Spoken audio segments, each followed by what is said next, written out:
the more you place your attention on this okayness, this subtle place of okayness, this quiet space inside, the more you start to appreciate that quiet space inside, the less attention you give to the thought, emotion made self in the head. And then that thought, emotion made self in the head, gradually, over time, starts to settle down.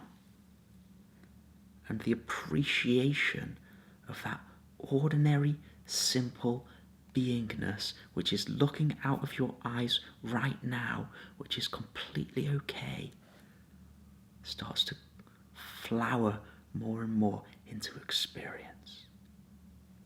And then you realize that your presence right now, the same presence that is looking right now,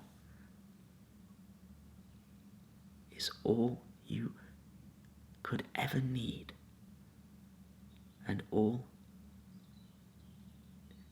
is all you could ever need.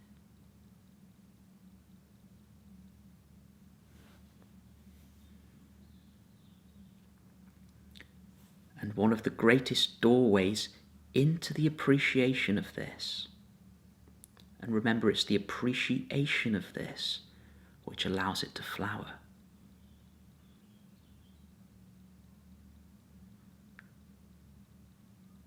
and allows the mind to come to rest.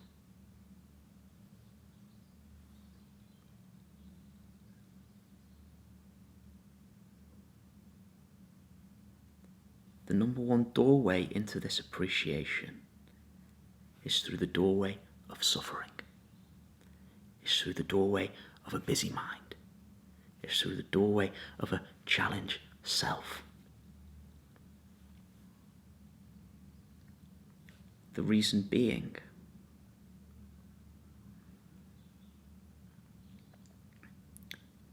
if you have a challenged self, difficult thoughts, difficult emotions, which, let's face it, most people do. If you have that, then when you start sensing into this subtle quiet inside, this subtle sense of okayness inside, because there is a big contrast between this and I'm okay. There's something here that's quietly okay. Then you fall in love with the okayness. You fall in love with the okayness because it's not suffering.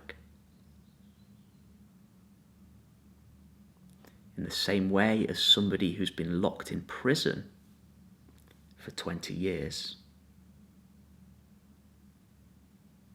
in horrible conditions, they look out the window at the outside world, and the outside world to us, it's the outside world. It's the world. To us, it's the world. To them, it's the world. The world. Freedom. To us, it's life. It's good. To the prisoner, it's freedom. So when the prisoner gets out, you hear them say, like, time stops when they leave. They're free. Walking down the street, they smell the roses. Simply just eating a baguette sitting by the side of a road is joyous. Watching children playing in a park, feeding the pigeons freely can bring tears to their eyes.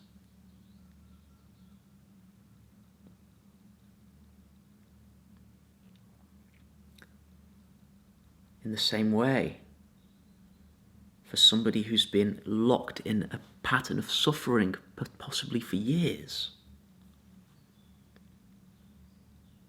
when someone starts telling you, okay, notice that within your experience, that little place within your experience, which is just okay.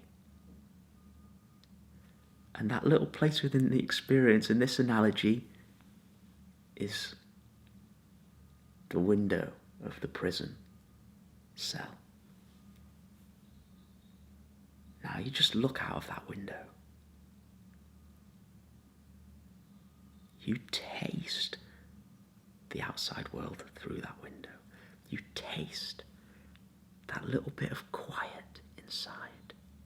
Even if the suffering, there's something inside which is free, even if it's little. And you enjoy that. You place your attention there. You appreciate that.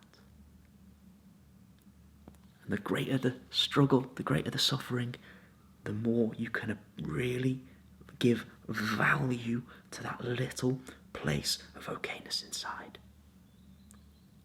As Alex calls it, the fundamental okayness. A fundamental okayness. You don't need the fireworks.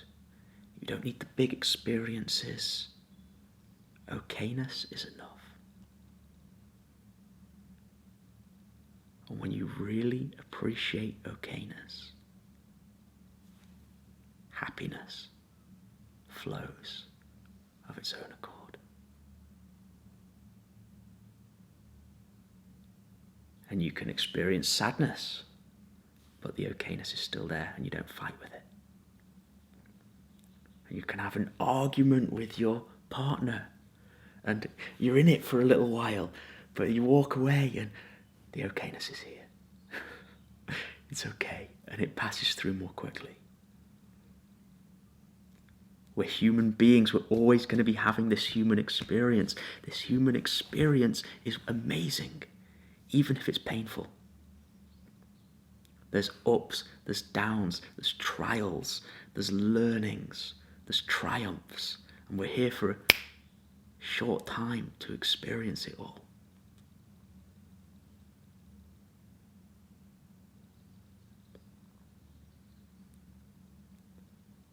And it becomes much more enjoyable, much less serious when we know ourselves as fundamentally being okay no matter what.